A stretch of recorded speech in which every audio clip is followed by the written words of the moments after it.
We are going to start without much ado.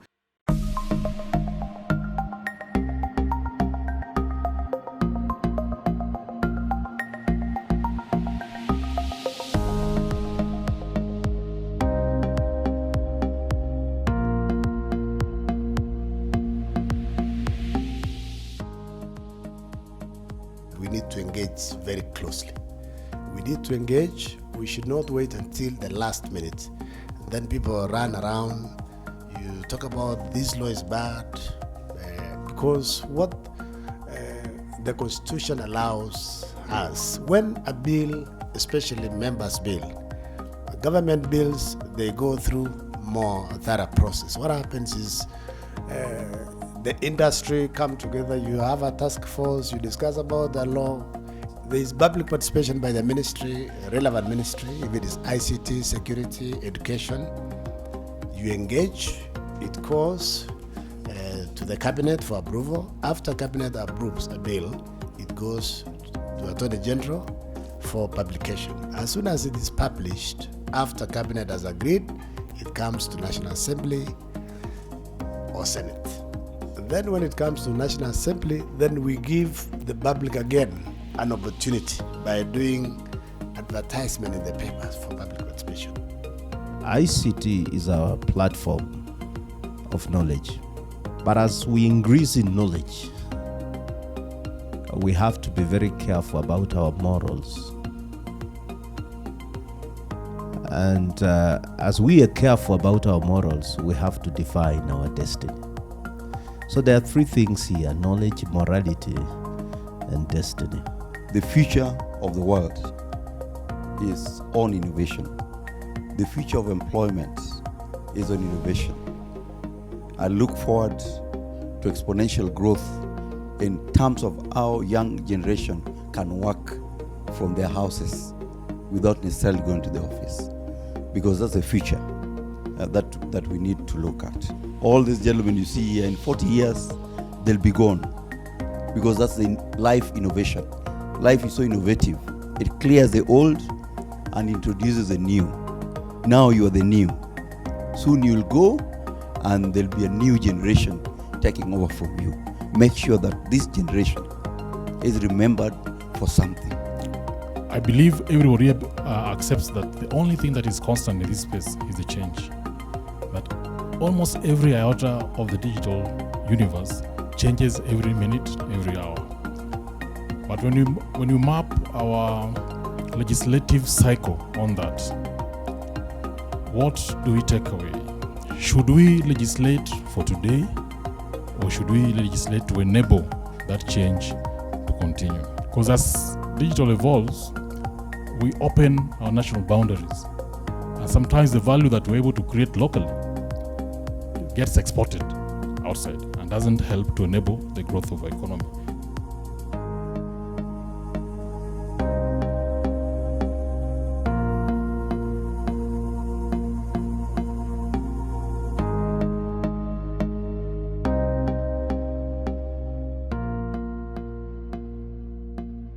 I would like to request Mheshimiwa Otsotsi to drop the idea of the ICT practitioners bill.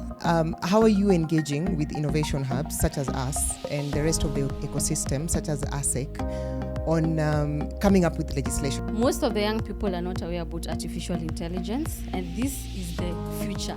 This is the today and the future. But do you consider the Huduma bill actually something on digital identity, which government has recommended through the AI and blockchain task force report, that is actually one of the key drivers to innovation and to just making us a digital economy?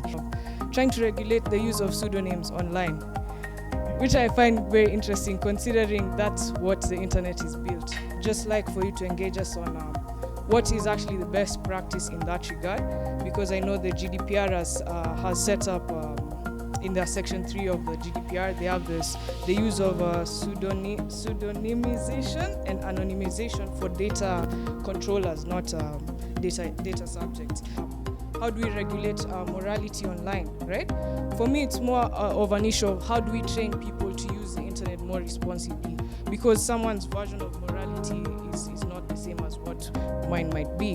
When and how will your committee sort of like engage your colleagues in parliament to help them understand that there are certain unique needs, growth needs for this sector?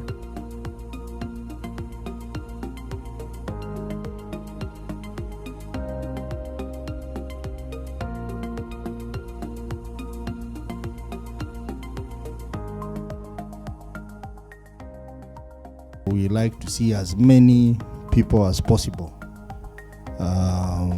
investing, researching, and developing programs around artificial intelligence.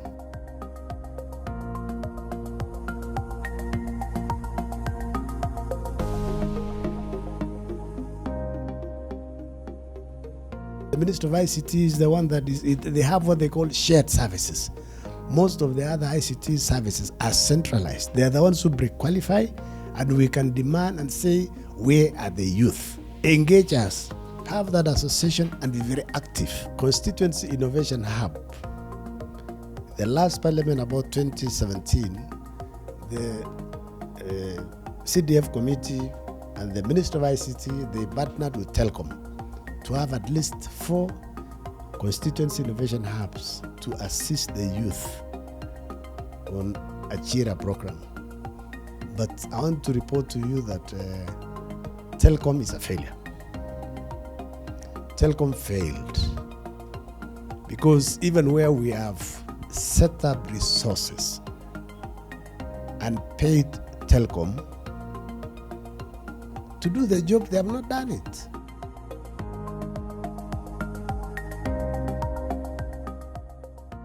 One of the first things we did as a committee is to look at the legislative and the regulatory gaps in the telecommunication sector.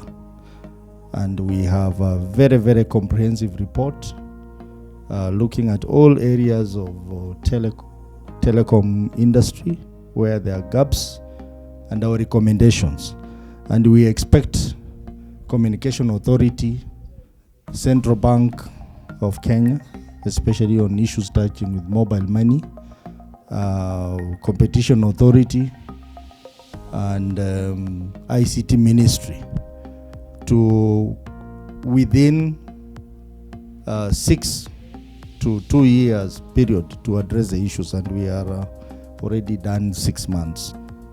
This Constituency Innovation Hub it's a partnership between the ICT Ministry and the CDF committees.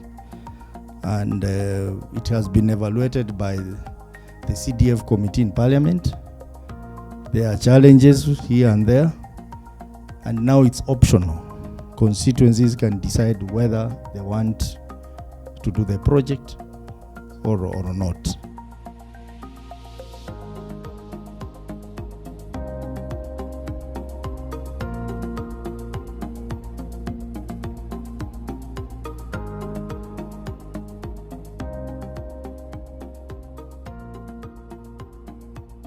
We need to have 1, 2, or 3 so that the bill gets some richness in the context of adding value. But one, the bill thinks about Mama Mboga, who wakes up in the morning and takes 100 shillings and puts on her phone. And she makes a phone call, and as the call drops without her talking to her son, Safaricom takes her money. I think what is important is even as Communications Authority of Kenya is telling us that they bill per second. Don't you think they should be transparent enough and accountable to the consumer of the product to know how it's done? Digital identity, Huduma number, and the bill. The bill is not yet before us.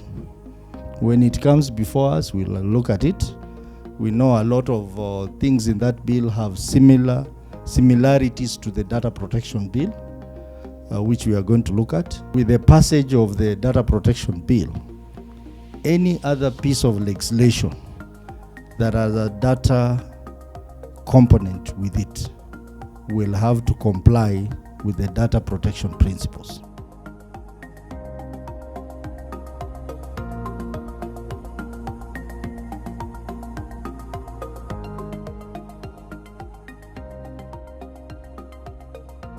The ICT sector as a standalone sector, yes, it is both a driver of other sectors, but is also a key standalone sectors.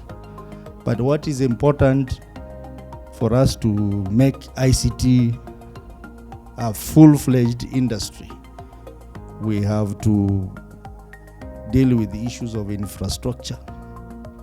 We have to deal with the issues of policy, issues of legislation, issues of skill development. Those are the main areas we need to look at. And we are happy that the government has come up with what we call the digital policy framework. For data protection law, we've said when you want to use my data, you can make it anonymous so that it is not identifiable with me. But you see, when you have a WhatsApp group, then you said your name is Selina. Then why do you write yourself as Joyce? You identify yourself so that we know.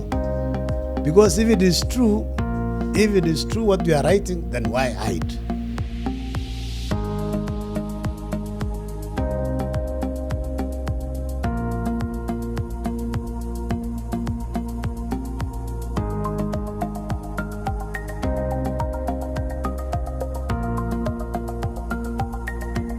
I think as lawmakers, one of the things we need to look at is to try and push the executive to put a lot more emphasis in the area of artificial intelligence, because that is where the future is, and that is where the next big thing will come from. You must conduct yourself in a manner that has respect of your age. Number one, in love. Number two, in faith. Number three, in your speech.